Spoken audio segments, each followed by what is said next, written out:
তো বন্ধুরা, আজকে আমি যেটা নিয়ে কথা বলবো সেটা হচ্ছে ট্রান্সফরমার ফুল ডিটেলস আমি এই ভিডিওতে কথা বলবো। ঠিক আছে, ট্রান্সফরমার ডেফিনেশন কি, ট্রান্সফরমার কত ধরনের হয়, ঠিক আছে, কোথায় কোথায় ট্রান্সফরমার ব্যবহার করা হয়, গ্রামে ছাড়াও আর কোথায় কোথায় ব্যবহার করা হয়, সেসব নিয়ে কথা বলবো।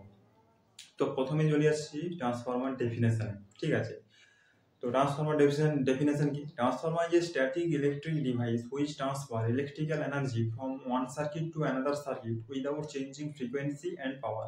বলছে ট্রান্সফরমার হচ্ছে একটি স্থির বস্তু যেটা কি করে ইলেকট্রিক্যাল এনার্জিকে একটা সার্কিট থেকে অন্য সার্কিটে ট্রান্সফার করে ফ্রিকোয়েন্সি এবং পাওয়ারকে পরিবর্তন না করে। ঠিক আছে, এটা হচ্ছে ট্রান্সফরমার। এটা একটা স্থির বস্তু।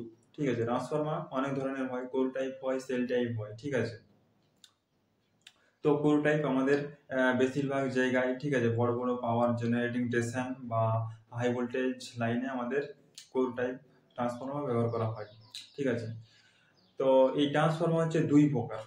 ঠিক আছে, কোর টাইপ, সেল টাইপ, এটা হচ্ছে ভিতরের অংশের পার্ট। ঠিক আছে, আর এই ট্রান্সফরমার দুই প্রকার, একটা হচ্ছে স্টেপ আপ ট্রান্সফরমার আর একটা হচ্ছে স্টেপ ডাউন ট্রান্সফরমার। ঠিক আছে, স্টেপ আপ ট্রান্সফরমার এর ভিতরেও কিন্তু দুটা কয়েল থাকে। কি কয়েল থাকে? ওই তোমার ওই কোর টাইপ সেলের, ঠিক আছে, কোর টাইপ সেলের ওরকম দুটা কয়েল থাকে, একটা প্রাইমারি কয়েল এবং একটা সেকেন্ডারি কয়েল। তো এই আমাদের যে স্টেপ আপ ট্রান্সফরমার, এটা কোথায় ব্যবহার করা হয়? পাওয়ার জেনারেটিং স্টেশনে আমাদের স্টেপ আপ ট্রান্সফরমার ব্যবহার করা হয় ভোল্টেজটাকে বাড়াবার জন্য। কারণ সেখানে কি ভোল্টেজ মানে পাওয়ার যেখানে জেনারেটিং করা হয়, পাওয়ার জেনারেটিং স্টেশন, সেখানে 11 কেভি এর বেশি পাওয়ার জেনারেট করতে পারা যায় না। সেই 11 কেভিটাকে বাড়িয়ে 33 কেভি, 63 কেভি, মানে একটা শহর থেকে অন্য শহরে নিয়ে যেতে গেলে তো একটা একটা ডিস্টেন্স আছে, তো তো একটা এনার্জি লস হবে, তো তারের মধ্য দিয়ে তো আমাকে কারেন্টটাকে লিখতে হবে, ভোল্টেজটাকে লিখতে হবে, তাহলে আমাদের তো একটা এনার্জি লস হবে। তো ওই লসটা কমানোর জন্য আমাদের স্টেপ আপ ট্রান্সফরমার বসানো হয়। ঠিক আছে, ভোল্টেজটাকে বাড়াবার জন্য, যাতে একটা শহর থেকে অন্য শহরে আমাদের কারেন্টটাকে নিয়ে যাওয়া যায়। ঠিক আছে, আর আমাদের যে পাওয়ার জেনারেটিং স্টেশন, সেখানে 11 কেভি এর বেশি পাওয়ার জেনারেট করতে পারা যায় না। সেই 11 কেভিটাকে বাড়িয়ে 300 কেভি পর্যন্ত বাড়ানো যায়। ঠিক আছে, স্টেপ আপ ট্রান্সফরমার সাহায্যে। তো স্টেপ আপ ট্রান্সফরমার মধ্যে কি আছে? একটা প্রাইমারি কয়েল আছে এবং একটা সেকেন্ডারি কয়েল আছে। প্রাইমারি কয়েলটা হচ্ছে লো ভোল্টেজ সাইড এবং সেকেন্ডারি কয়েলটা হচ্ছে হাই ভোল্টেজ সাইড। মানে প্রাইমারি কয়েলে তোমার লো ভোল্টেজ ঢুকে আর সেকেন্ডারি কয়েলে হাই ভোল্টেজ বেরোয়।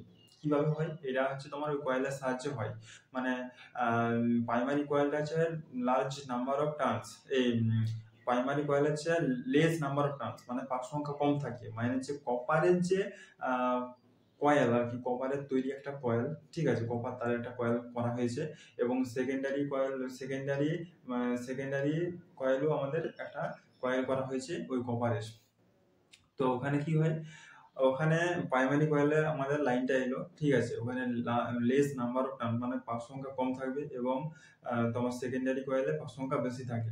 তো এখানে ইএমএফ জেনারেট হয়। ঠিক আছে, ইএমএফ মানে ইলেকট্রোমোটিভ ফোর্স জেনারেট হয়ে ওখানে তোমার ফ্লাক্স হয়। প্রথমে প্রথমে ফ্লাক্স হয়, তারপরে ফ্লাক্স জেনারেট হয়, দিয়ে তারপরে ইএমএফ জেনারেট হয়ে ওটা সেকেন্ডারি কয়েলে যায়। সেকেন্ডারি কয়েল দিয়ে আমাদের একটা শহর থেকে অন্য শহরে আমাদের ভোল্টেজকে বাড়িয়ে এবং কারেন্টকে কমিয়ে নিয়ে যাওয়া হয়। ঠিক আছে, আর তারপরে দেখতে পাচ্ছি প্রচুর গরম আছে। তারপরে হচ্ছে স্টেপ ডাউন ট্রান্সফরমার। কোথায় ব্যবহার করা হয়? আমাদের পাড়াতে ব্যবহার করা হয় ভোল্টেজকে স্টেপ ডাউন করার জন্য, মানে ভোল্টেজকে কমানোর জন্য আমাদের স্টেপ ডাউন ট্রান্সফরমার ব্যবহার করা হয়। আমাদের পাড়াতে দেখবে তোমরা যে স্টেপ ডাউন ট্রান্সফরমার ব্যবহার করা হয় ভোল্টেজটাকে স্টেপ ডাউন করার জন্য, ভোল্টেজটা কমানোর জন্য। মানে আমাদের পাড়াতে কত কেভি লাইন আছে? 11 কেভি বা 11,000 লাইন আছে। সেই 11 কেভিটাকে কমিয়ে 240 ভোল্ট বা 440 ভোল্ট করা হয় ওই স্টেপ ডাউন ট্রান্সফরমার সাহায্যে। স্টেপ ডাউন ট্রান্সফরমার প্রাইমারি কয়েলটা হচ্ছে তোমার হাই ভোল্টেজ সাইড আর সেকেন্ডারি কয়েলটা হচ্ছে লো ভোল্টেজ সাইড। প্রাইমারি কয়েলে লার্জ নাম্বার অফ টার্নস থাকবে আর সেকেন্ডারি কয়েলে লেস নাম্বার অফ টার্নস থাকবে। মানে প্রাইমারি কয়েলের কয়েলের পাক সংখ্যা বেশি থাকবে, যেহেতু এটা হাই ভোল্টেজ সাইড তাই বেশি থাকবে। আর সেকেন্ডারি কয়েলে আমরা ওখান থেকে কম ভোল্টেজ নিতে চাই। ঠিক আছে, ধরো 11 কেভিটা আসছে, আমি ওখান থেকে 11 কেভি দিয়ে তো আমি লাইট জ্বালাতে পারবো না, সম্ভব নয়। কারণ আমার যদি 11 কেভি দিয়ে আমি লাইট চালাই বা টিভি চালাই, ঠিক আছে, তাহলে আমাদের টিভি পুড়ে যাবে, অত ভোল্টেজ সহ্য করতে পারবে না, তখন পুড়ে যাবে। তার জন্য স্টেপ ডাউন ট্রান্সফরমার সাহায্যে ওই ভোল্টেজটাকে কমানো হয়, ঠিক আছে। কমিয়ে কিসের কিসের মাধ্যমে কমানো হয় আমি বলে দিলাম, যে ওখানে লেস নাম্বার অফ টার্নস থাকে প্রাইমারি কয়েল, ঠিক আছে, যাতে ভোল্টেজটা কম আসে। ওখানেও সেম ফ্লাক্স জেনারেট হয়ে ইএমএফ তৈরি হয়। ইএমএফ মানে হচ্ছে ইলেকট্রোমোটিভ ফোর্স। ইএমএফ মানে হচ্ছে ইএমএফ এর মধ্যেই তোমার ভোল্টেজ থাকবে, কারেন্ট থাকবে এবং পাওয়ার থাকবে এবং ফ্রিকোয়েন্সিও থাকে ওই ইএমএফ এর মধ্যে, ঠিক আছে। তো যেটার সাহায্যে আমরা তোমার 220 ভোল্ট পাই, 440 ভোল্ট পাই, ঠিক আছে। সিঙ্গেল ফেজ আর 3 ফেজ ভোল্টেজ ওখান থেকে পাই, ওটার সাহায্যে আমরা লাইট জ্বালাতে পারি, তারপর টিভি চালাতে পারি, বিভিন্ন ধরনের ঘরের কাজ আমরা করতে পারি ওইটার সাহায্যে। আর 3 ফেজ দিয়ে আমরা কি করি, যেখানে আমাদের বেশি ভোল্টেজের দরকার সেখানে আমরা 3 ফেজ লাগাই। যেমন তোমার সাবমার্সিবল, ঠিক আছে, বড় সব মিনিগুলোতে, ঠিক আছে, সেখানে আমাদের 3 ফেজের দরকার হয়, সেখানে আমরা 3 ফেজ লাগাই। এবং আমাদের যেখানে যেখানে হাই ভোল্টেজ লাগে আর কি, সেখানে সেখানে আমরা এই 3 ফেজ 3 ফেজ এবং 3 ফেজ কারেন্টকে লাগাই, ঠিক আছে।